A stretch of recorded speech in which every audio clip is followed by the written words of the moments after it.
பிதா, குமாரன், பரிசுத்த ஆவி நாமத்திலே உங்கள் யாவரையும் அன்போடு கூட வாழ்த்துகிறேன். விசேஷமாக நம்முடைய திருச்சபையின் ஒவ்வொரு தாய்மார்களுக்கும், தாயை போன்று உள்ளம் படைத்தவர்களுக்கும் அன்னையர் தின வாழ்த்துக்களை அன்போடு கூட தெரிவித்துக் கொள்கிறோம். கர்த்தர் உங்கள் ஒவ்வொருவரையும் ஆசீர்வதிப்பாராக. நல்ல சுகபலன், நீடித்த ஆயுள், சமாதானம், சந்தோஷம் கொடுத்து வழி நடத்துவாராக. அல்லேலூயா. இந்த நாளிலே நாம் மோசேயின் தாயை குறித்து நாம் சிந்திக்க இருக்கிறோம். மோசேயின் தாய், அவருடைய பெயர் யோகேபேத் என்று வேதத்திலே குறிப்பிடப்பட்டிருக்கிறது. த மதர் ஆஃப் மோசஸ், ஜோகேபேத் என்று எழுதப்பட்டிருக்கிறது. இதை குறித்து நாம் சிந்திக்க இருக்கிறோம். இதற்கு ஆதாரமாக யாத்திராகமம் 2வது அதிகாரம் 1 to 10 வரைக்கும் இருக்கிற வேத பகுதியை நாம் திறந்து வைத்துக் கொள்வோம். யாத்திராகமம் 2வது அதிகாரம் 1 முதல் 10, எக்ஸோடஸ் சாப்டர் 2 verses 1 to 10. இதிலே முதல் 2 வசனங்களை வாசிப்போம். பிறகு என்னாகமம் 26வது அதிகாரம் 59வது வசனத்தையும் வாசிப்போம். Numbers chapter 26 verse 59. அந்த இடத்திலே இந்த தாயின் பெயர் எழுதப்பட்டிருக்கிறது. லேவியின் குடும்பத்தாரில் ஒருவன் லேவியின் வானதிகளில் ஒருத்தி விவாகம் பண்ணினான். அந்த ஸ்திரீ கர்ப்பவதியாகி ஒரு ஆண் பிள்ளை பெற்று அது அழகுள்ளது என்று கண்டு அதை 3 மாதம் ஒளித்து வைத்தார். என்னாகமம் 26:59. அம்ராமுடைய மனைவிக்கு யோகேபேத் என்று பெயர். அவள் எகிப்திலே லேவிக்கு பிறந்த குமாரத்தி. அவள் அம்ராமுக்கு ஆரோனையும் மோசேயையும் மீரியாமையும் பெற்றாள். இங்கே இந்த ஸ்திரீயின் பெயர் எழுதப்பட்டிருக்கிறது. மோசேயின் தாயாகிய யோகேபேத் என்று எழுதப்பட்டிருக்கிறது. இவரை குறித்து தான் இன்றைக்கு நாம் சிந்திக்க இருக்கிறோம். மிகவும் ஒரு அற்புதமான ஒரு தாயார். அசாதாரண சூழ்நிலையிலே முழு எகிப்தும் தன்னுடைய குடும்பத்துக்கு, குழந்தைக்கு எதிராக இருக்கும் பொழுது மிகவும் அற்புதமாக தைரியத்தோடு கூட போராடி தியாகம் செய்து அந்த குழந்தையை வளர்த்த ஒரு அற்புதமான தாய். சாதாரண குழந்தையை அசாதாரண தலைவனாக்கிய ஒரு தாயை குறித்து இன்றைக்கு நாம் சிந்திக்க இருக்கிறோம். அதற்கு முன்பாக நாம் தலைகளை தாழ்த்தி கண்களை மூடி ஜெபிப்போம். நம்முடைய ஆண்டவர் தாயினும் மேலான அன்பு கொண்ட ஒரு தேவனாய் இருக்கிறார். ஏசாயா 66:13 வாசிக்கிறோம். ஒருவனை அவன் தாய் தேற்றுவது போல நான் உங்களை தேற்றுவேன், நீங்கள் எருசலேமிலே தேற்றப்படுவீர்கள். ஏசாயா 49:15 வாசிக்கிறோம். ஸ்திரீயானவள் தன் கர்ப்பத்தின் பிள்ளைக்கு இறங்காமல் தன் பாலகனை மறப்பாளோ? அவர்கள் மறந்தாலும் நான் உன்னை மறப்பதில்லை. ஒரு மறக்காத தேவன். தாயானவள் தன் பிள்ளையை என்றைக்கும் மறக்கவே மாட்டாள். அவள் மறந்தாலும் மறப்பதில்லை என்று சொல்லுகிற இந்த தேவனை நோக்கி நாம் ஜெபிப்போம். அன்பின் ஆண்டவரே, நாங்கள் உமக்கு நன்றி செலுத்துகிறோம். அற்புதமான நாளிலே தேவனுடைய பிரசன்னம் எங்களோடு கூட இருப்பதற்காக நன்றி செலுத்துகிறோம். ஸ்திரீயானவள் தன் கர்ப்பத்தின் பிள்ளைக்கு இறங்காமல் தன் பாலகனை மறப்பாளோ? அவள் மறந்தாலும் நான் உன்னை மறப்பதில்லை என்று வாக்கு கொடுத்த தேவன் எங்களோடு கூட இருப்பதற்காக நன்றி செலுத்துகிறோம். ஆண்டவரே, நீர் தாயினும் மேலான அன்பு படைத்த தேவனாய் இருக்கிறீர்.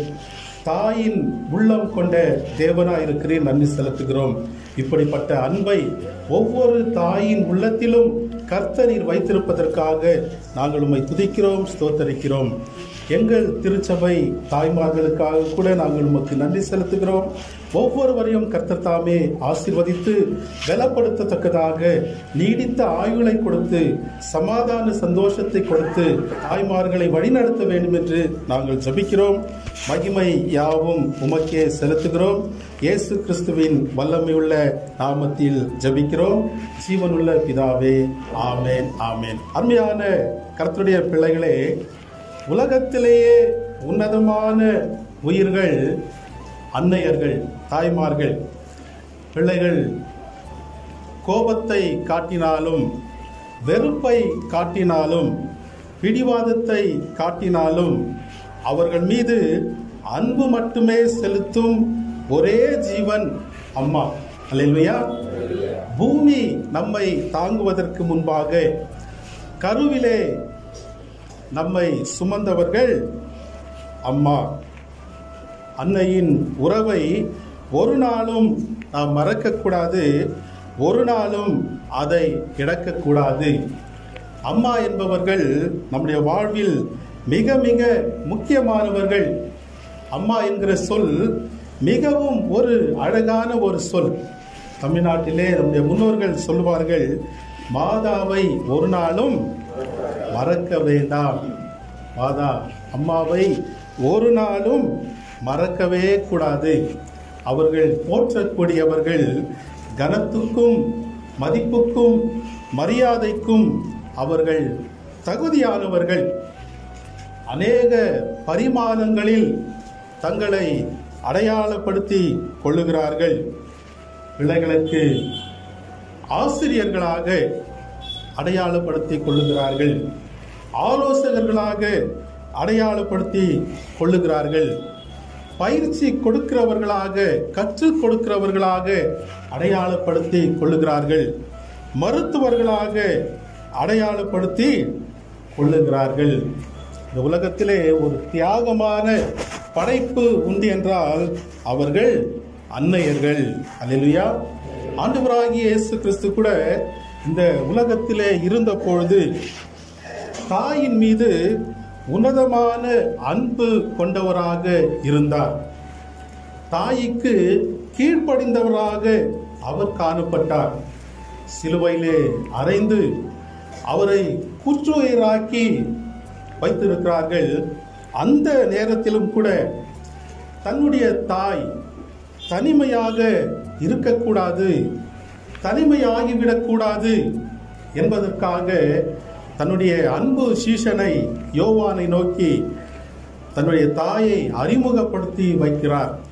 தன்னுடைய கடமையை அவர் சிறப்பாக செய்கிறார். ஆகவே பிரியமான தேவனுடைய பிள்ளைகளே, இந்த நாளிலே மோசேயின் தாயை குறித்து நாம் 3 காரியங்களை சிந்திக்க இருக்கிறோம். இந்த மோசேயின் தாயை குறித்து 3 காரியங்களை சுருக்கமாக நாம் சிந்திக்க இருக்கிறோம். அந்த 2 வசனத்தை மீண்டுமாக வாசிப்போம். தேவியின் குடும்பத்தாரில் ஒருவர் தேவியின் குமார்த்திகளில் ஒருத்தியை விவாகம் பண்ணினார். அந்த ஸ்திரீ கர்ப்பவதியாகி ஒரு ஆண் பிள்ளையை பெற்று அழகுள்ளது என்று கண்டு அதை 3 மாதம் ஒளித்து வைத்தார். 3வது வசனத்தை கூட வாசிப்போம். அவள் அதை அப்புறம் ஒளித்து வைக்க கூடாமல் ஒரு நாணற் பெட்டியை எடுத்து அதற்கு பிசினும் கீழும் பூசி அதிலே பிள்ளையை வளர்த்தி நதியோரமாய் நாணலுக்குள்ளே வைத்தாள். இங்கே மோசேயின் தாயை குறித்து பார்க்கிறோம், யோகேபத்தை குறித்து நாம் பார்க்கிறோம். இவருடைய வாழ்க்கை குறித்து 3 காரியங்களை நாம் சிந்திக்க இருக்கிறோம். முதலாவதாக இந்த தாய் எப்படிப்பட்டவர் என்றால், அவள் போராடி வளர்த்த தாய். தன்னுடைய குழந்தையை சாதாரணமாக அல்ல, போராடி வளர்த்த தாய். இரண்டாவதாக அவள் தியாகமாய் வளர்த்த தாய், தியாகமாக தன்னுடைய பிள்ளையை வளர்த்த தாய். மூன்றாவதாக அவள் பண்படுத்தி வளர்த்த தாய். இந்த 3 காரியங்களை நாம் பார்க்க இருக்கிறோம். முதலாவதாக அவள் போராடி வளர்த்த தாய். இந்த இஸ்ரவேல் மக்கள் எகிப்து தேசத்திலே இருக்கிறார்கள். பஞ்சத்தின் நிமித்தம் அவர்கள் கானானை விட்டு எகிப்துக்கு போனார்கள். யோசேப்பின் காலத்திலே அங்கேயே இருந்து விட்டார்கள். அந்த இடத்திலே அவர்கள் பலுகி பெருக ஆரம்பித்தார்கள். அவர்கள் பலத்த ஜாதியாக மாறிவிட்டார்கள். யோசேப்பை அறியாத ஒரு ராஜா வந்தான். அவன் என்ன செய்தான்? இந்த இஸ்ரவேல் மக்கள் நம்மிலும் பலத்து போயிருக்கிறார்கள், அவர்கள் பெருகி இருக்கிறார்கள். இன்னொரு கலகம் அல்லது சண்டை வந்தால் நம்மை மேற்கொண்டு விடாதபடிக்கு ஒரு உபாய தந்திரம் செய்வோம் என்று சொல்லி அவர்களை ஒடுக்க ஆரம்பித்தான். சுமைகளை சுமக்கும்படியாக, கீழ்த்தரமான வேலைகளை செய்யும்படியாக அவர்களை அடிமைப்படுத்த ஆரம்பித்தான். ஆனாலும் அவர்கள் பெருகுவதை அவனாலே தடுக்க முடியவில்லை. ஆகவே அவன் என்ன செய்தான்? யாத்ராகமம் 1வது அதிகாரம் 22வது வசனத்தை வாசிப்போம். அப்பொழுது பார்வோன் பிறக்கும் ஆண் பிள்ளைகளை எல்லாம் நதியிலே போட்டுவிடவும், பெண் பிள்ளைகளை எல்லாம் உயிரோடு வைக்கவும் தன் ஜனங்கள் எல்லாருக்கும் கட்டளையிட்டார். எத்தனை ஒரு கொடூரமான ஒரு கட்டளை! இஸ்ரவேலருக்கு பிறக்கும் ஆண் பிள்ளைகளை உடனடியாக கொன்று போடும்படியான கடுமையான ஒரு உத்தரவு. பிறந்த குழந்தைகள் கொன்று போடப்பட்டார்கள், நைல் நதியிலே வீசி எறியப்பட்டார்கள். இப்படிப்பட்ட கொடூரமான ஒரு சூழ்நிலையிலே இந்த யோகேபேத்துக்கு யார் பிறப்பது? இந்த இடத்திலே வாசித்தோம். அந்த ஸ்திரீ கர்ப்பவதியாகி ஒரு ஆண் பிள்ளையை பெற்று அது அழகுள்ளது என்று கண்டு அதை 3 மாதம் ஒளித்து வைத்தாள். இந்த ஸ்திரீக்கு பிள்ளை பிறக்கிறது, அழகான ஒரு ஆண் குழந்தை. அது பிறந்த உடனே இந்த ஸ்திரீ என்ன செய்கிறாள்? அந்த பிள்ளையை கொன்று போட தாயின் உள்ளம் வரவில்லை. அந்த பிள்ளையை மறைத்து வைக்கிறாள், ஒளித்து வைக்கிறாள்.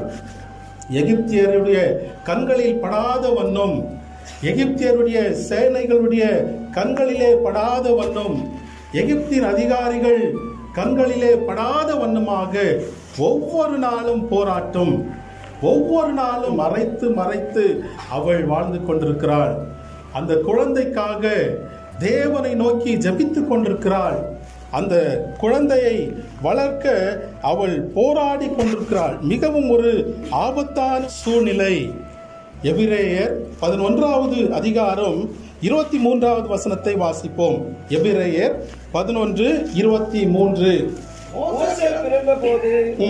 அவனுடைய தாய் தகப்பன்மார் அழகுள்ள பிள்ளை என்று கண்டு அவனை அழகுள்ள பிள்ளை என்று கண்டு விசுவாசத்தினாலே ராஜாவினுடைய கட்டளைக்கு பயப்படாமல் அவனை 3 மாதம் ஒளித்து வைத்தார்கள். ராஜாவின் கட்டளை கடுமையான கட்டளை.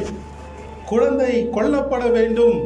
ஆனால் இவர்கள் விசுவாசத்தினாலே தேவன் உதவி செய்வார், தேவன் என் பிள்ளையின் மீது ஒரு திட்டம் வைத்திருப்பார் என்கிற ஒரு விசுவாசத்தோடு கூட ஒளித்து வைத்து வாழ்ந்து கொண்டிருக்கிறார்கள். அந்த குழந்தை வளர்ப்பதற்காக போராடி கொண்டிருக்கிறார்கள். பிரியமான தேவனுடைய பிள்ளைகளே, இது போலதான் ஒவ்வொரு தாயும் பிள்ளைகளை வளர்ப்பதற்கு போராடி கொண்டிருக்கிறார்கள். ஒவ்வொரு தாயும் பிள்ளைகளை வளர்ப்பதற்கு போராடி கொண்டிருக்கிறார்கள். அந்த பிள்ளைக்காக தாய் செய்கிற தியாகம் அநேகம். தன்னுடைய இரத்தத்தையே அவர்கள் சிந்துகிறார்கள். குழந்தை பிறந்தது முதல் தாய் மரிக்கும் வரைக்கும் அல்லது குழந்தை மரிக்கும் வரைக்கும் அந்த குழந்தைக்காக போராடுகிற ஒரு தாய் அந்த குழந்தையை தாலாட்டி, சீராட்டி, குளிப்பாட்டி, உணவை ஊட்டி, குழந்தையுடைய அசுத்தங்களை எல்லாம் கழுவி அவர்களுக்காக போராடுகிற ஒரு உன்னதமான ஜீவன்தான் தாய். அல்லேலூயா. குழந்தை இந்த உலகத்திலே சிறப்பானவர்களாக இருக்க வேண்டும் என்பதற்காக போராடுகிறவர்கள் தான் தாய்மார்கள். செபதேயுவின் தாயார் என்ன செய்கிறார்கள்? இயேசு கிறிஸ்துவினிடத்தில் வருகிறார்கள். மத்தேயு 20வது அதிகாரம் 20-21 வசனங்களிலே நாம் இதை வாசிக்கிறோம். அந்த தாய் வந்து என்ன சொல்லுகிறார்? இயேசு கிறிஸ்துவை பார்த்து, ஆண்டவரே, இந்த ராஜ்யத்திலே வரும்போது என்னுடைய 2 பிள்ளைகளும் இந்த வலது பாரிசத்தில் ஒருவரும் இடது பாரிசத்தில் ஒருவருமாக இருக்க வேண்டும் என்று வேண்டிக் கொண்டாள். இது போன்ற உள்ளம் படைத்தவர்கள் தான் தாய்மார்கள். தன் பிள்ளைகள் நல்ல நிலைக்கு வர வேண்டும், அவர்கள் உயர்ந்திருக்க வேண்டும், அவர்கள் சிறப்பானவர்களாக இருக்க வேண்டும், தலைவர்களாக மாற வேண்டும் என்கிற ஒரு நல்ல உள்ளம் படைத்தவர்கள் தாய்மார்கள். ஆனால் பிள்ளைகள் இதை மறந்து போய்விடுகிறார்கள். இன்றைய பிள்ளைகள் மறந்து வாழ்ந்து கொண்டிருக்கிறார்கள். ஒருவர் சொன்னார், இன்றைய கால பிள்ளைகள் சிங்கத்தை போன்றவர்களாம். இந்த சிங்கம் என்ன செய்யுமா? அது வளரும் வரைக்கும் தன்னுடைய தாயோடு இருக்கும், தன்னுடைய குடும்பத்தோடு கூட இருக்கும், தாய் கொண்டு வருகிற உணவை உட்கொள்ளும், தாயோடவே சுற்றி கொண்டிருக்கும். ஆனால் அந்த சிங்கம் வளர்ந்த உடனே பலத்த ஒரு சிங்கமாக, பட்சிக்கும் சிங்கமாக மாறின உடனே அது தாயையே துரத்த ஆரம்பிக்கும், தாயோடு சண்டை போட ஆரம்பிக்கும், தாயை சில நேரத்திலே அது கொன்று போடவும் துணிந்து விடும். இது போலத்தான் இன்றைய பிள்ளைகள் மாறி இருக்கிறார்கள். தாயை கேள்வி கேட்கிற பிள்ளைகள் ஏராளமாக இருக்கிறார்கள். பெற்றோரை கேள்வி கேட்கிற பிள்ளைகள் ஏராளமாக இருக்கிறார்கள். அருமையான பிள்ளைகளே, தாயானவள் தன்னுடைய பிள்ளைக்காக போராடுகிறவள். ஆகவே அவர்களுக்கு நன்றி அறிதல் உள்ளவர்களாக இருக்க வேண்டும், அவர்களுக்கு கீழ்ப்படிந்து நடக்க வேண்டும். வேதத்திலே வாசிக்கிறோம், நீதிமொழிகள் 1வது அதிகாரம் 8வது வசனத்திலே, என் மகனே, உன் தகப்பன் புத்தியை கேள், உன் தாயின் போதகத்தை அல்லாதே. தாயின் போதகத்தை ஒரு நாளும் அலட்சியப்படுத்தக்கூடாது, தள்ளக்கூடாது. அவர்கள் நம்முடைய நன்மைக்காக போராடுகிறவர்கள், நம்முடைய நன்மைக்காக வாழ்கிறவர்கள். இரண்டாவதாக நாம் பார்க்கிறோம், அவள் தியாகமாய் வளர்த்த தாய். முதலாவதாக அவள் போராடி வளர்த்த தாய். இந்த தாய் அந்த மோசேக்காக போராடினால் 3 மாதம் அளவும் ஒவ்வொரு நாளும் போராட்டம். எகிப்தியருக்கு மறைத்து தன்னுடைய ஜீவனை தன்னுடைய கையிலே பிடித்து கொண்டு தன்னுடைய உயிரை பணயம் வைத்து குழந்தைக்காக போராடின ஒரு அருமையான தாயார் தான் யோகபேத். இரண்டாவதாக அவள் எப்படிப்பட்டவள்? அவள் தியாகமாய் வளர்த்த தாய். தியாகமாய் வளர்த்த தாய். 8-9 வசனங்களை வாசிப்போம். யாத்திராகமும். அதற்கு பார்வோனுடைய குமார்த்தி அழைத்து கொண்டு வா என்றார். பெண் போய் பிள்ளையின் தாயை அழைத்து கொண்டு வந்தார். பார்வோனுடைய குமார்த்தி அவளை நோக்கி, இந்த பிள்ளையை எடுத்துக் கொண்டு போய் அதை எனக்கு வளர்த்திடு, உனக்கு சம்பளம் கொடுக்கிறேன் என்றார். போதங்கள். இந்த இடத்துல நாம் பார்க்கிறோம், 3 மாதம் ஒளித்து வைக்கிறாள்.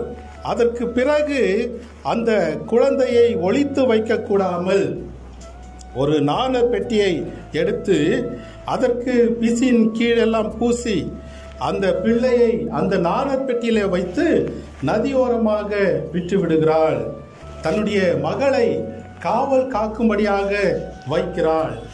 பிறகு அந்த குழந்தைக்கு என்ன சம்பவிக்குமோ என்று தூரத்திலிருந்து பார்க்கிறார்கள். மிகவும் ஒரு அவலமான நிலை, மிகவும் வேதனையோடு கூட பார்த்து கொண்டிருக்கிறார்கள். இப்படி பார்த்து கொண்டிருக்கும் பொழுது அற்புதமாக என்ன நடக்கிறது? பார்வோனுடைய குமாரத்தி அந்த நதியிலே ஸ்நானம் பண்ணும்படி வருகிறாள். அவள் குழந்தையை பார்த்தவுடனே அந்த குழந்தையின் மீது ஒரு இரக்கம் உண்டாகிறது. அந்த குழந்தையை அவள் எடுக்கிறாள். உடனே இந்த குழந்தையின் அக்கா மிரியாம் போய் அந்த பார்வோனுடைய குமாரத்தியோடு கூட பேசுகிறாள். குழந்தையை வளர்ப்பதற்காக ஒரு தாயை அழைத்து கொண்டு வரட்டுமா என்று கேட்கிறாள். உடனே பார்வோனுடைய குமாரத்தி என்ன சொல்லுகிறாள்? அழைத்து கொண்டு வா என்று சொல்லும்பொழுது இந்த மிரியாம் அந்த குழந்தையின் தாயையே அழைத்து கொண்டு அரண்மனைக்கு போகிறாள்.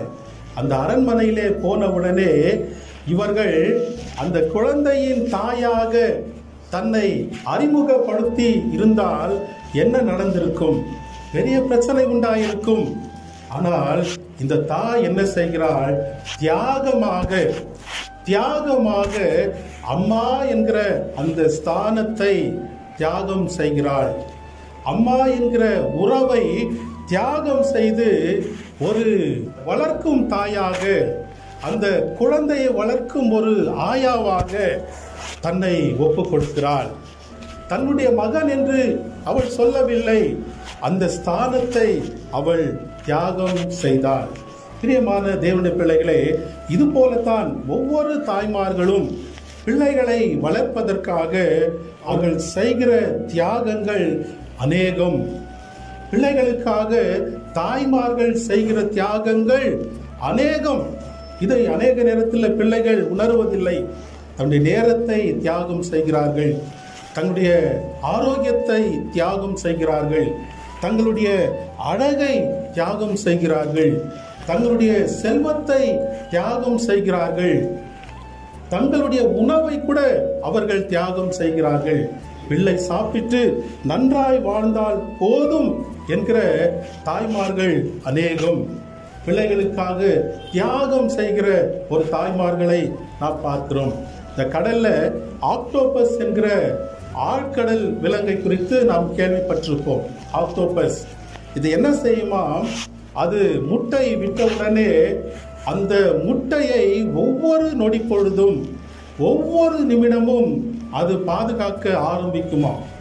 ஒவ்வொரு நொடி பொழுதும் அதனுடைய எண்ணங்கள், அதனுடைய கவனிப்புகள் அந்த முட்டையின் மீதே இருக்குமா.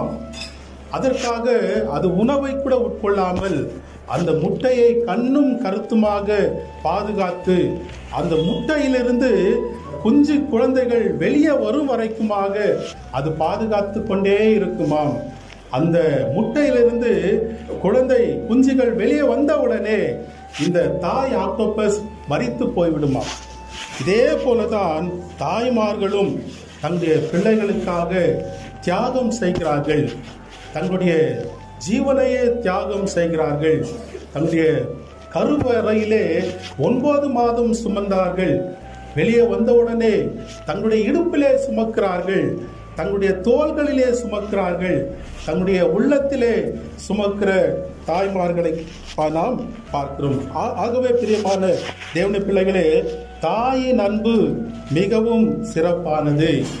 இதை நாம் ஒரு நாளும் மறந்து போய்விடக்கூடாது. ஆனால் இந்த கடைசி காலத்திலே என்ன நடந்து கொண்டிருக்கிறது? அநேகருடைய அன்பு தனிந்து போய் கொண்டிருக்கிறது. அநேகருடைய அன்பு தனிந்து போய் கொண்டிருக்கிறது.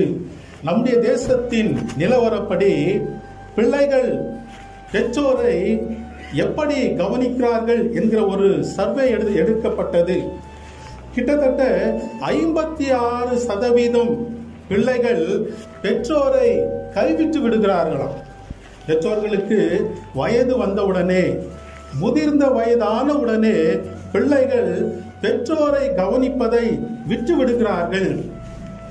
இன்னும் சிலர் அவர்களை முதியோர் இல்லத்திலே சேர்த்து விடுகிறார்கள். இப்படிப்பட்ட ஒரு கொடிய நிலை நம்முடைய தேசத்திலே இருக்கிறது. 56% பிள்ளைகள் பெற்றோரை கவனிப்பதே இல்லை. ஒரு செய்தி, புது டெல்லியில ஒரு மனிதன் தன்னுடைய 75 வயதான தாயை ஒரு நாள் அவருடைய இல்லத்திலே அவருடைய ரூமுக்குள் போய் அடைக்கிறார். வாமா, உங்க உறவினர் வீட்டுக்கு போவோம், அநேக நாள் நீங்கள் அவரை பார்க்க வேண்டும் என்று இருந்தீர்களே, வாங்க போலாம் என்று அழைத்து கொண்டு போனாராம்.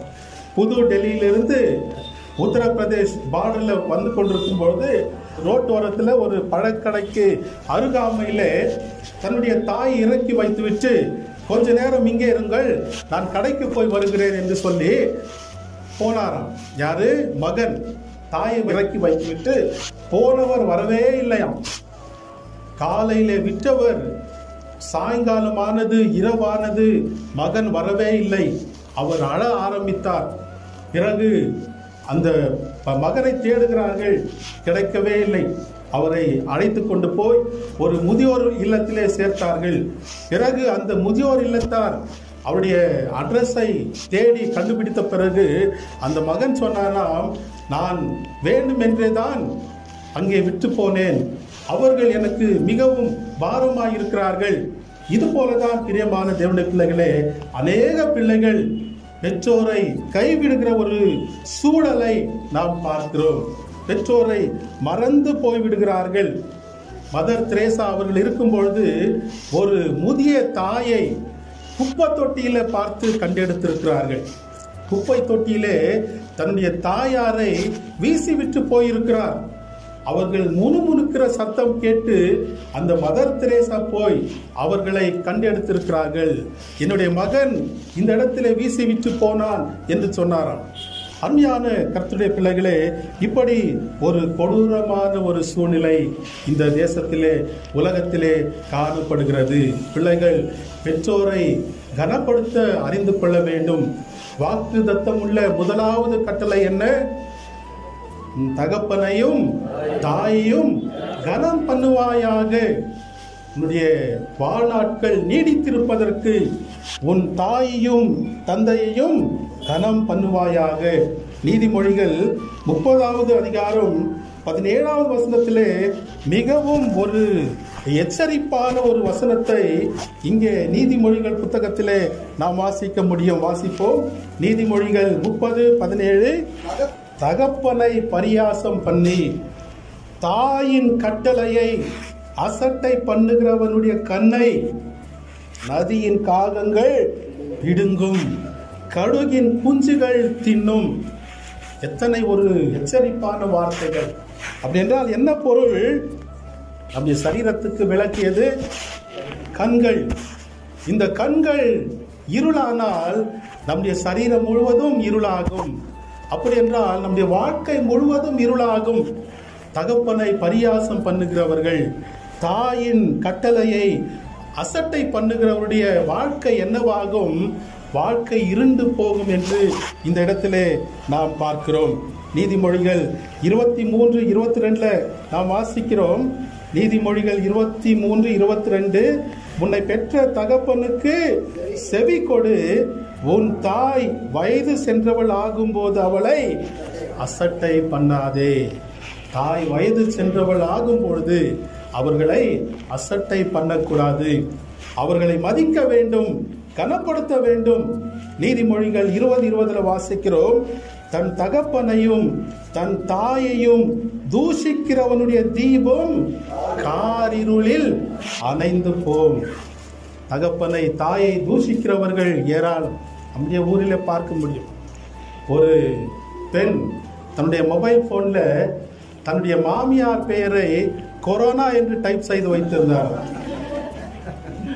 மாமியார் பெயரை கொரோனா.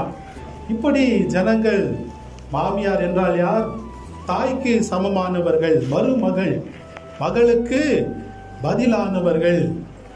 ஒரு ஓய்வு பெற்ற அதிகாரியை பார்த்து ஒருத்தர் கேட்டாராம், நீங்கள் ஓய்வு பெற போகிறீர்கள், நீங்கள் ஓய்வு பெற்ற பிறகு நீங்கள் பெண் வீட்டிலா அல்லது சன் வீட்டிலா, எந்த வீட்டிலே வாழப் போகிறீர்கள் என்று கேட்டபொழுது அவர் சொன்னாராம், பெண் வீட்டிலும் இல்லை, சன் வீட்டிலும் இல்லை, பென்ஷன் பணத்திலே என்னுடைய வீட்டிலேயே வாழப் போகிறேன் என்று சொன்னாராம்.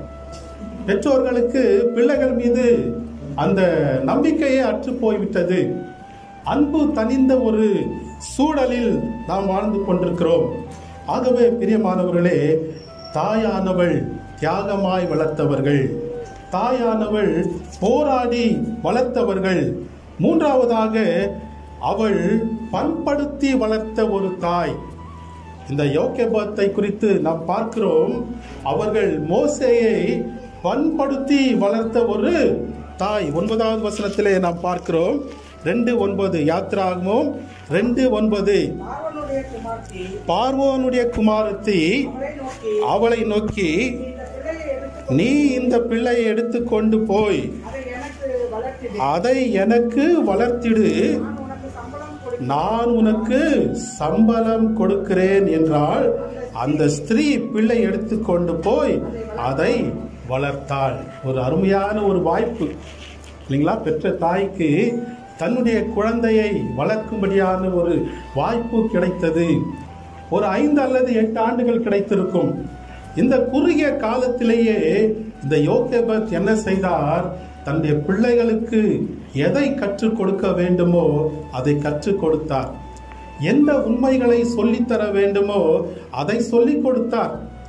இஸ்ரவேலின் தேவனை குறித்து சொல்லிக் கொடுத்தார். அவன் இஸ்ரவேலன் என்கிற ஒரு உணர்வை கற்றுக் கொடுத்தார். இஸ்ரவேலின் தேவனாகிய கர்த்தர் ஆபிரகாமின் தேவனும் ஈசாக்கின் தேவனும் யாக்கோபின் தேவனுமாகிய கர்த்தர் மேல் நம்பிக்கை கொள்ளும்படி, விசுவாசம் வைத்துக் கொள்ளும்படி, வாஞ்சை கொள்ளும்படிக்கு கற்றுக் கொடுத்தாள். இந்த காரியத்தை எல்லாம் மோசேக்கு அந்த குறுகிய காலத்திலேயே அந்த தாயார் அழகாக, மிகவும் அழகாக கற்றுக் கொடுத்தார்கள். மோசே ஒரு பெரிய விசுவாச வீரனாக ஆவதற்கு காரணம் அவனுடைய தாயார்.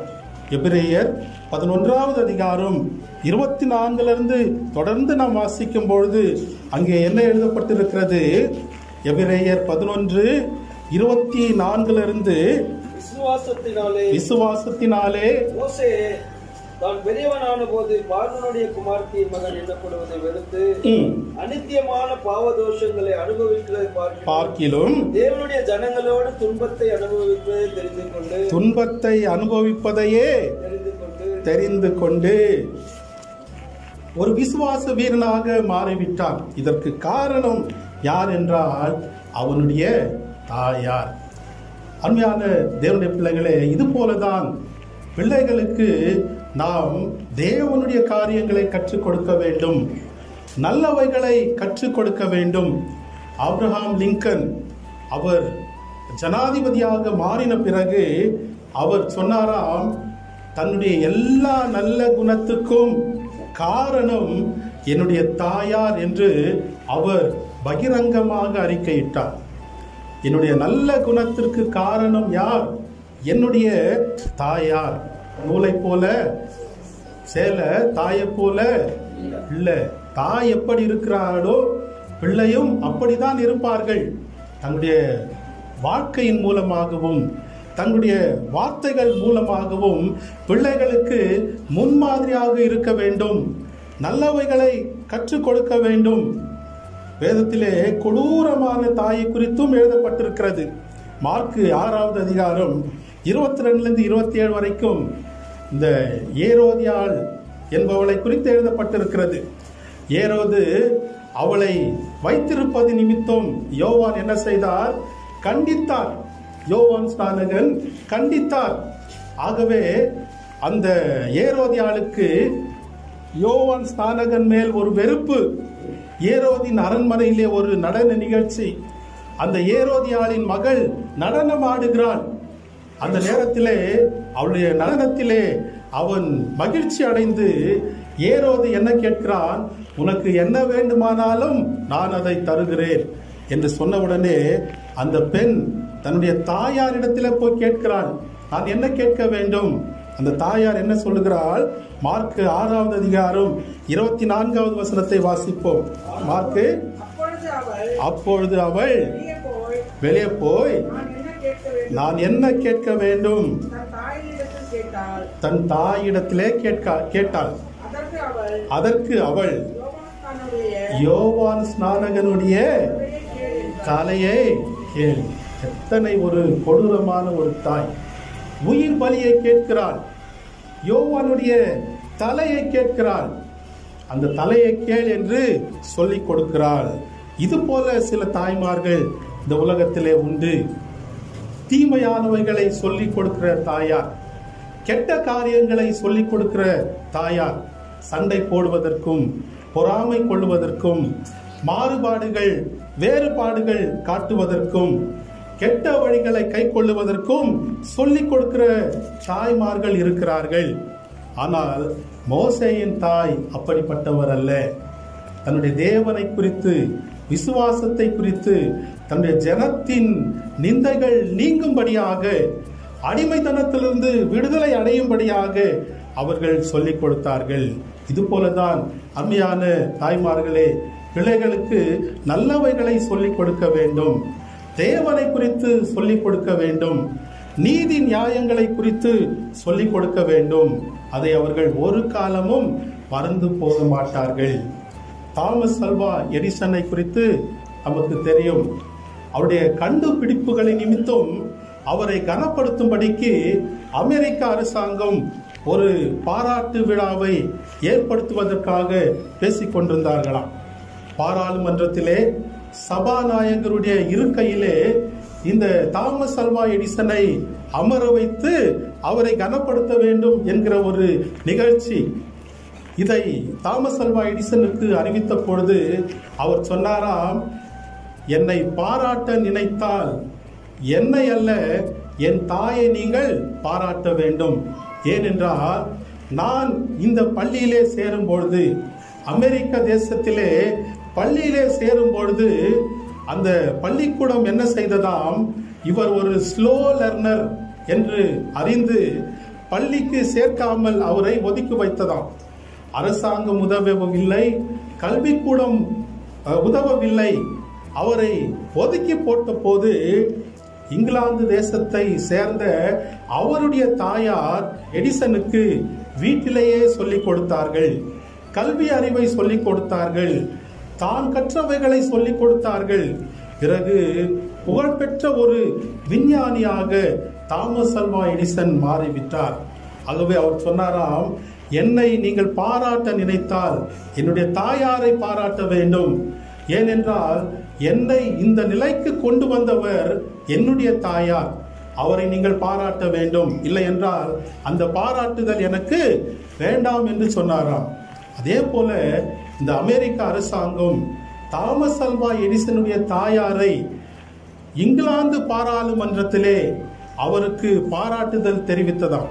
1888 ஆண்டிலே.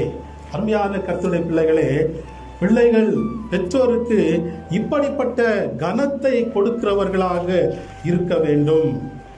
பிள்ளைகள் பெற்றோருடைய தலைகள் நிமிரும்படியாக இந்த உலகத்திலே சாட்சியாக வாழ வேண்டும். இந்த மோசேயும் அப்படித்தான் இந்த உலகத்திலே வாழ்ந்தார். நீதிமொழிகள் 31 அதிகாரம் 28, 29 நாம் வேத பகுதியில கூட வாசித்தோம். என்ன எழுதப்பட்டிருக்கிறது? அவள் பிள்ளைகள் எழும்பி அவளை பாக்கியவதி என்கிறார்கள். அவள் புருஷனும் அவளை பார்த்து அநேகம் பெண்கள் குணசாலிகளாய் இருந்ததுண்டு, நீயோ அவர்கள் எல்லாவற்றிலும் மேற்பட்டவள் என்று அவளை புகழ்கிறார்கள். அல்லேலூயா. இப்படிப்பட்ட புகழ்ச்சி நம்முடைய திருச்சபையின் எல்லா தாய்மார்களுக்கும் வர வேண்டும். அல்லேலூயா. இப்படிப்பட்ட புகழ்ச்சி பிள்ளைகள் மூலமாக ஏற்பட வேண்டும். இப்படிப்பட்ட புகழ்ச்சி சமுதாயத்தின் மூலமாக ஏற்பட வேண்டும். ஆகவே நாம் இந்த யோகேபேத் என்கிற இந்த தாயாரை போல நாம் சாட்சியாக இருக்க வேண்டும். பிள்ளைகளுக்கு தேவ வசனத்தை கற்றுக் கொடுக்க வேண்டும், சத்தியத்தை கற்றுக் கொடுக்க வேண்டும், நீதி நியாயங்களை கற்றுக் கொடுக்க வேண்டும். அப்பொழுது பிள்ளைகளும் இந்த உலகத்திலே சிறப்பானவர்களாக விளங்குவார்கள். மோசே ஒரு பெரிய தலைவனாக மாறினார். 20 லட்சம் இஸ்ரவேலர்களை அந்த கொடிய எகிப்து தேசத்திலிருந்து விடுதலையாக்கி கானான் தேசம் வரைக்கும் அழைத்து சென்றார். ஒரு மிகப்பெரிய தலைவனை உருவாக்கின ஒரு அற்புதமான தாய்தான் யோகேபேத். இந்த தாயாரை போல நம்முடைய திருச்சபையின் தாய்மார்களும் மாறும்படியாக தேவன் கிருபை செய்வாராக. கர்த்தர் இந்த வார்த்தைகளை ஆசீர்வதிப்பாராக. ஆமென்.